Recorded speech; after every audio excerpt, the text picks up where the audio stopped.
Hi angels, welcome to Becoming Her with Chloe and Nicole, where we overshare a little, learn a lot, and figure life out as we go. We believe growth isn't perfect, healing isn't linear, and becoming that girl is a journey. Let's talk about it. Quick disclaimer. We're not therapists, coaches, and definitely not doctors. We're just two girls with microphones. If you need actual help, please seek qualified professionals. Not this pod recorded in our trackies. Enjoy our pod! Hi guys, welcome back to our podcast. I'm Chloe and this is Nicole. Welcome back. So this is season 1, episode 4 of Becoming Her. Being the strong friend is exhausting. Yes it is, sister. Amen, sister.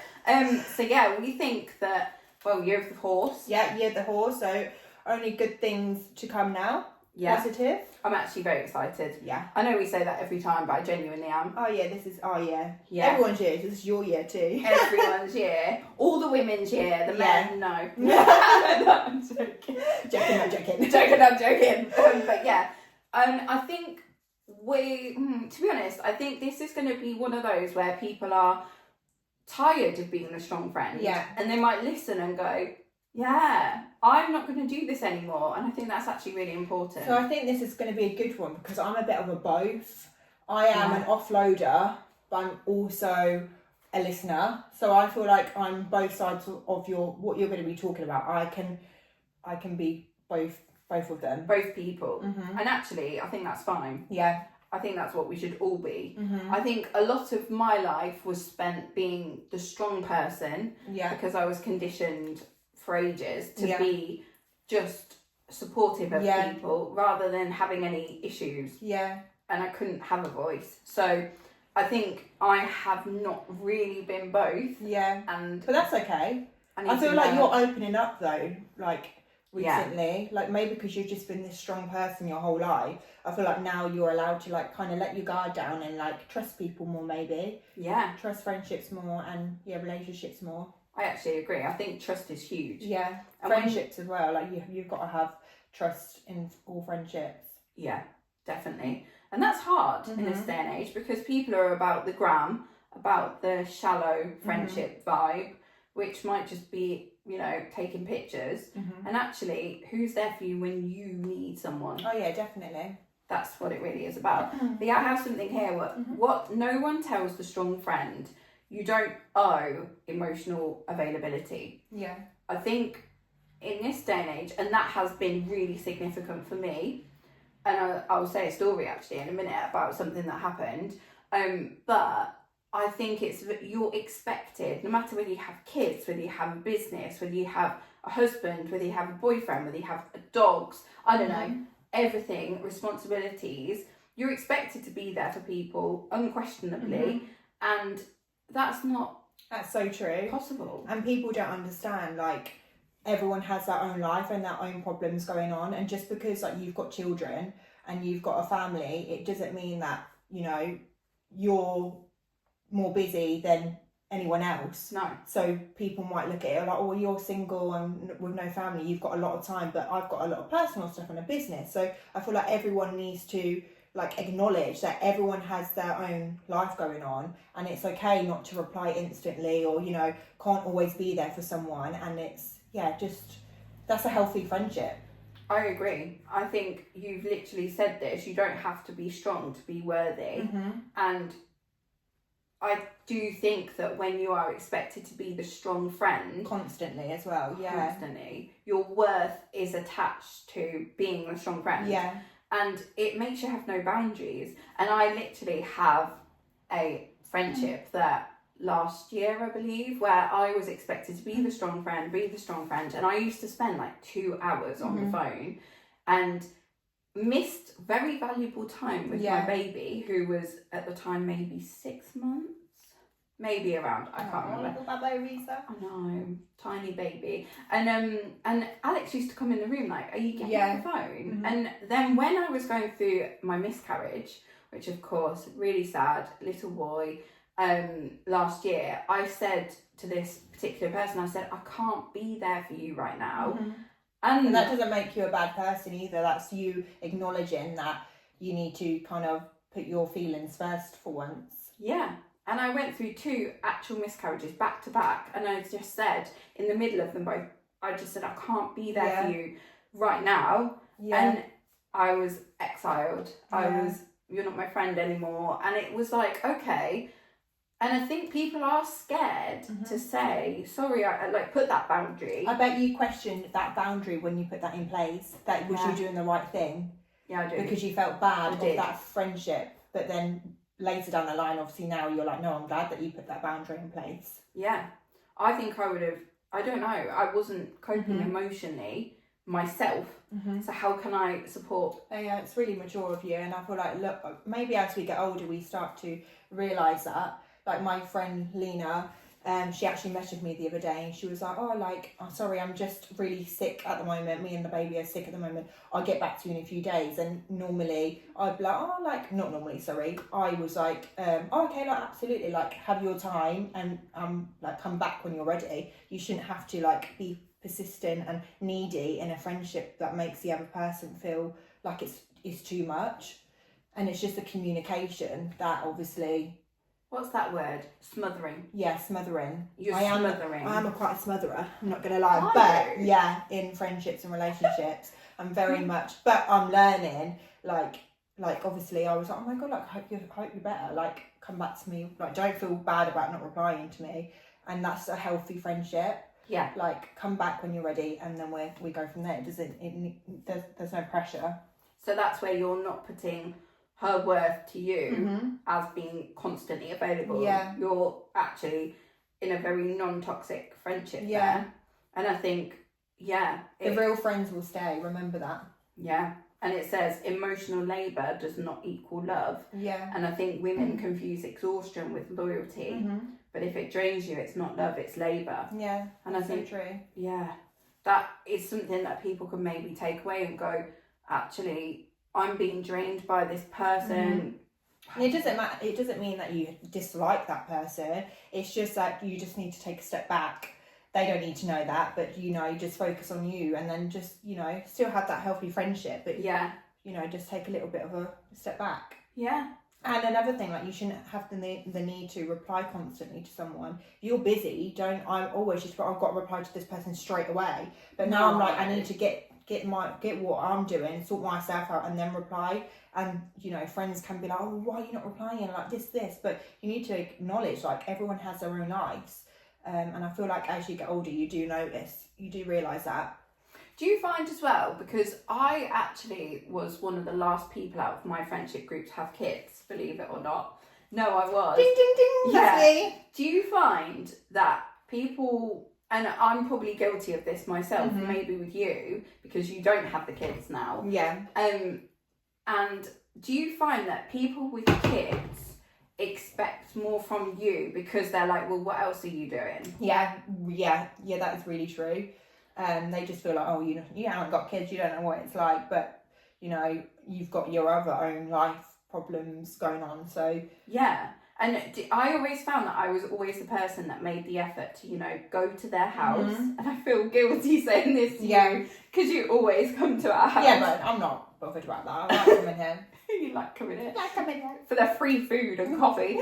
But, I always used to be the one having to... Oh, it was never kind of, would you want to hang out here or there? Or I'll make the effort to come for dinner. Yeah. It was always just come to mine. Just come to mine. I feel like a lot of people think as well, like every time I come back to England, they're always like, oh, like you're always like not busy. Like how are you always, you're always busy. Like how are you not free?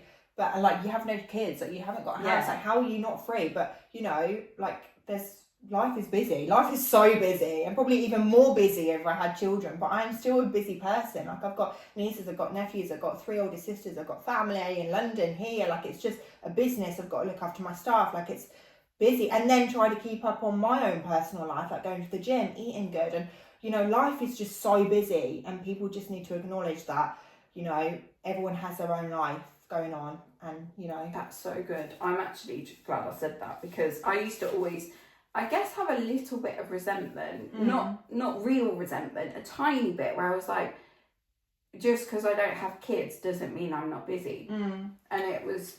I always find as well, because I'm like the person with no kids, that people can come to me all the time with their problems, and that's absolutely fine. Like, I love that. But obviously, like we're saying, your strong friend, it is exhausting sometimes. So yeah, just I think be kind to your single friends. No, I'm joking. It's an advert. All you single people out there, we hope you're staying strong. I love being the strong friend. I do love it, but I love being the offloader too. So you guys, thanks for letting me offload. I do offload more now than, because I'm starting to realise it's number one, healthy, and number two, it's okay to say I'm actually struggling, especially with something like a miscarriage where it was a wanted baby, even if it's not, still upsetting, and it was obviously, exciting for us. And then you think, it's one of those things where it's okay to say and sit in it. Sit in the definitely. pain. Sit in the emotion. Yeah. And say, I can't right now. I love you. And I think that's where it's really important that you can love people from a distance. Yeah, I love that. Definitely, yeah. That resonates really well. Yeah. And I suppose you have to love some people from a distance when you're in Ibiza. Yeah, definitely. So when I'm in Ibiza, obviously I love my friends and my family, but I love them from a distance. And, every time I come back, it does get harder each time, because I feel like friends think that I'm just here when I'm here. But, I live a whole life in Ibiza, and it's very busy, like working, meeting new people, and then trying to keep in touch with everyone. So it is very exhausting, but, the real ones will stay, and they will get it. So you love those friends, and I actually have a couple of them who you can not see them for a while. Oh, 100%. And then when you hang out. Love it. It's where it left off. Like, literally exactly the same. I love that. They're like, I've got a couple of friends, and it's always the same. Every time you meet them, you're like, oh, like, so nice. Even with Ibiza, we're a new friendship. Yeah. Like, only a year. We've only been friends a year. Have we? Yeah. I looked back on our messages not so long ago, and I was like, how long have I been friends with? Yeah, only a year. And obviously, when I've been living in Ibiza, like, our friendship has still stayed. We never got weird. No, and when we came back, we just got straight back into it. And this is a new friendship. Yeah, that's true. Actually, it is a new friendship in the terms of friendships, I guess. And I think that's okay. I think actually it shows growth having new friendships.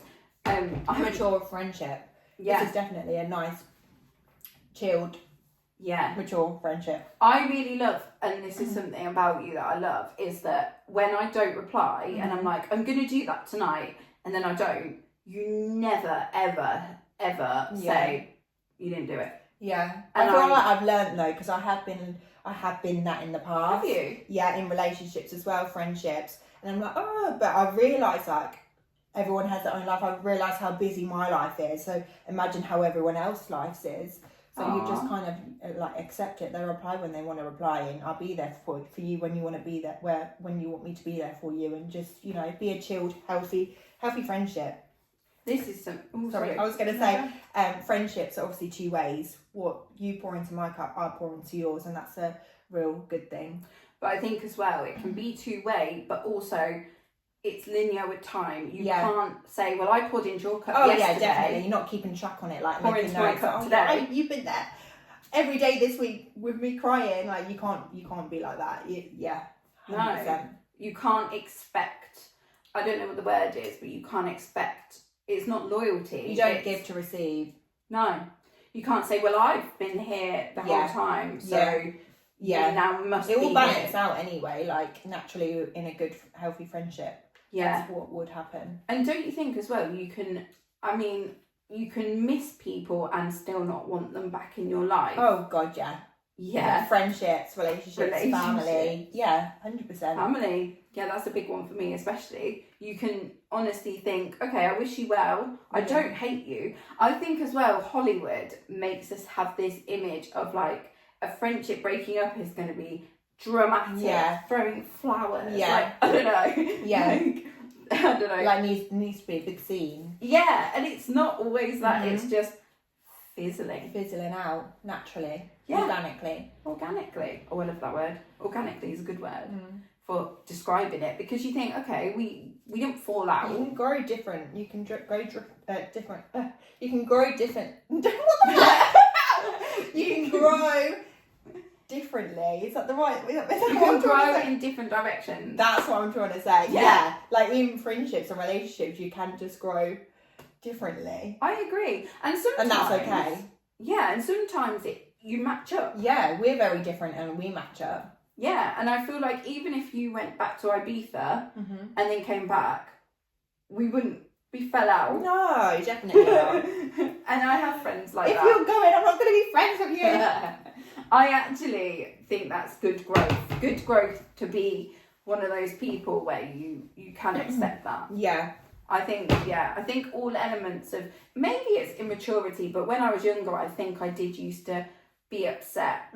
Or maybe it was a fear of rejection. I don't know. But yeah, completely sidetracking. Do you think as well there is an element of guilt in disappointing others? I definitely felt that when I put that boundary in place, no matter the fact that I was going through something really heavy, I do think there is a guilt. Oh yeah, definitely. People will feel, like you think of, even I know people who they're just like, oh, I have to be there, I have to go, I'm exhausted, I've got, I don't know, washing to do, I need to wash my hair, but I feel like I need to go to this person. I think guilt will be a big thing for people. Yeah, definitely. So yeah, being the strong friend, I feel like you should always know the path you're going down as well. Yeah, I agree. I think if you almost feel like you have to set an example, maybe. Like, I've got my shit together. And that's so not true. Like, I still don't know what path I'm going down. I'm 30 this year, guys. But you're not. Yeah, I'm 30 this year. Christmas Eve. I know. Big one. But yeah, and I still don't know my path, what I'm going down. So, and that's okay. Like, I'm always changing what path I want to do, and it is a lot of pressure, especially being in a hometown where all your friends are settled, but that's okay. Yeah, I think that doesn't define whether you're a strong person or not, not knowing the direction. I actually think my personal opinion is it makes you a stronger person to change your mind. I think if you feel like you have to stick to a path because you made a decision 20 years ago to either live somewhere, be with someone. Yeah, I love that. That's actually really true. Yeah. It's a strong person to take a risk, I guess. That's so true. Yeah, because it's scary. Taking a risk is scary. It's so scary. But, we can't all just settle and, Do you think your strength moves from being a strong friend to others to being a strong person to yourself? Yeah. Oh, love that. Because you were so busy giving your strength to other people that you forgot to give it to yourself. Yeah. Oh, I actually love that. It's really good. I could just see you thinking. You're like, whoa! Yeah, I literally just thought of that. And it's like, all these years I've been thinking of how can I help you work out your trajectory. I used that word last time and I love it. Word of the week. How can I help you with your life decisions and giving you strength to get through whatever you're going through. And then you forget to water your own cup? Yeah, pour into your own cup. Yeah. I'm rubbish at catchphrases. I'm so Do you remember that programme? I'm so shit. God, I'm shit here, but I love that programme so much. My sister's really good at it, and my mum. Is she? Yeah. No. Yeah, I love it. Celebrity catchphrase. I'm the worst ever. Sorry, that just popped up. Everything wrong. But yeah, I think maybe everyone needs to start thinking, all this strength I'm giving someone else, I need to start giving myself. And I don't know, I think that the best rewards come from the biggest risks. Yeah, definitely. That's my experience. Sorry, I was just reading. We've got notes. It's okay to pivot as well. Yeah, pivot.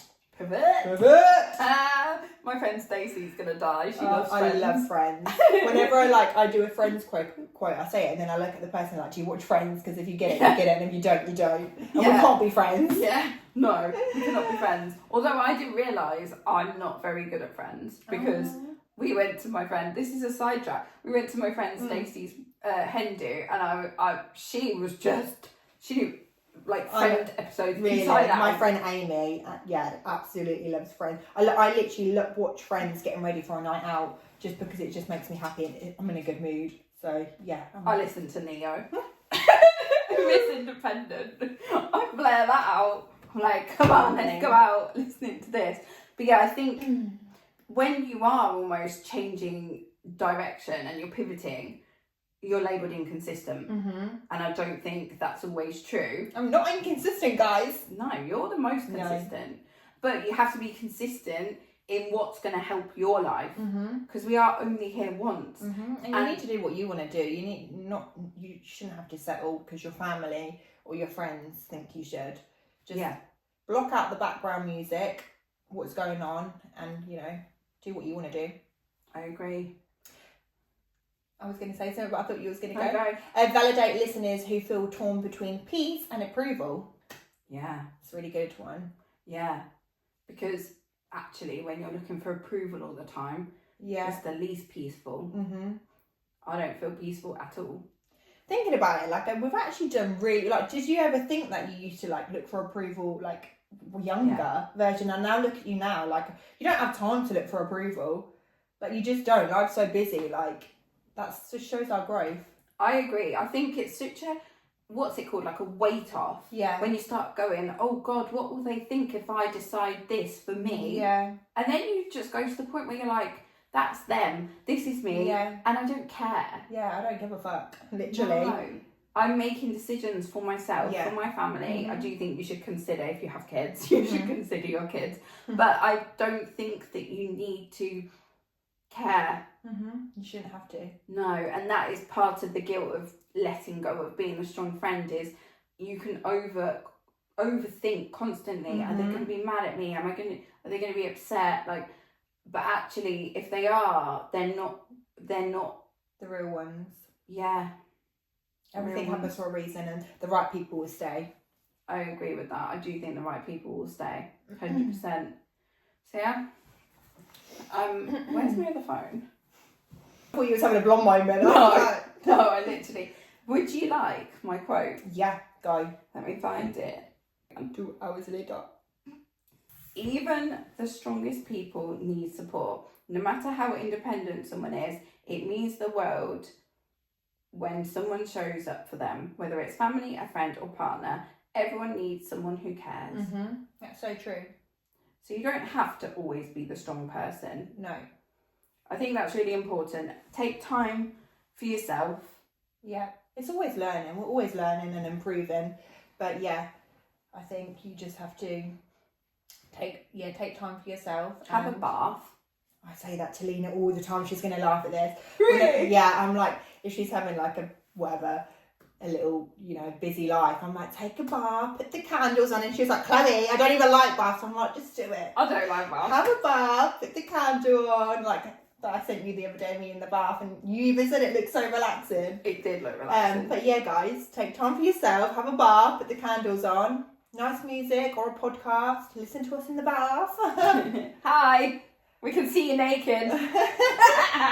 No, but yeah, I think that's so important. Have time for yourself, if you can, and just drown out the noise, like you said. You don't have to be the strong person. And if people aren't being your friend because you're no longer being a strong friend, we'll be your friend. We'll be your friend. But yeah, communicate as well in friendships, because if they don't know what they're doing, then how are they going to learn? So if they're a real person, a real friend that you want to keep in your life and you don't want to grow apart, then communicate is the best way forward. Yeah. Nothing gets solved in silent treatment. Nothing. But I hope you enjoyed. Yeah, we enjoy this podcast so much. Yeah, and we're still learning and we're still, growing. We are. We're not growing apart though yet. No. But anyway, thank you so much. Thank you. Love you lots.